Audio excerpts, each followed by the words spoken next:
This is a short video on how you can set up a WordPress site on your SiteGround account.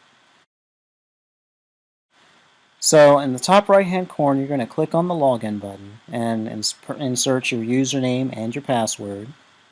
This will take you to the general landing page, your account landing page. From this window, you're going to click on My Accounts. And then from the My Accounts window, you're going to click on an option there that says Go to cPanel, which stands for Control Panel. Now within the cPanel, you're going to see an option there that says WordPress. Go ahead and simply click on WordPress. And near the top of the page, you're going to see a button there that says Install. We're going to go ahead and click on the Install page. It's going to ask you what protocol you want to use. HTTP is fine. It's going to ask you for your domain or your web address. If you want to put your information in a particular directory, you can. As far as the database name is concerned, you can go ahead and you can set that up as well. But I just normally leave it at the default unless you know anything about databases. The table prefix, the same thing. You can go ahead and you can actually insert a site name for this as well and a site description.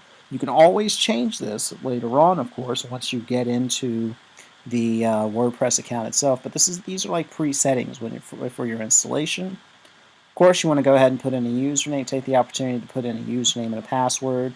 SiteGround does give you that option to be able to do that, so that's wonderful if you can take advantage of putting in that username and password before you actually install the software. That's absolutely perfect.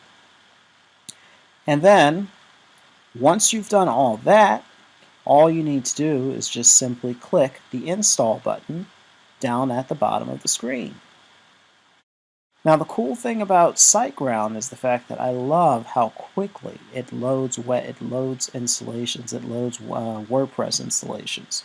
So you click on Install, we're waiting about, I don't know, 5, 10, 15, maybe 15 seconds at the most, and bam, it's done. That's absolutely amazing. It's very quick, very fast, very effective. You can see that it gives you your information as far as where your web address is. And it also lets you know what the web address URL is for the administrative page. So we're going to go ahead and pop over to the website just to take a look and see what it really looks like in just a moment. So, once again, like I said, you've installed the information in SiteGround, and you can see that this is the installation within SiteGround. It actually looks really, really sharp. And this looks like a great looking website. It's a great start.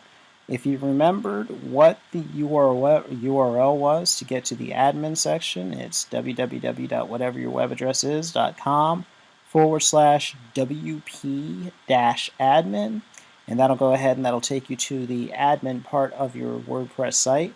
And of course, if you remember your username and your password, once that window pops up, just go ahead and plug in your username and your password, and it'll go ahead and it'll allow you the opportunity to go in and make further edits to your site. Alright, that's the video on how you can install WordPress on a SiteGround account. Thank you very much.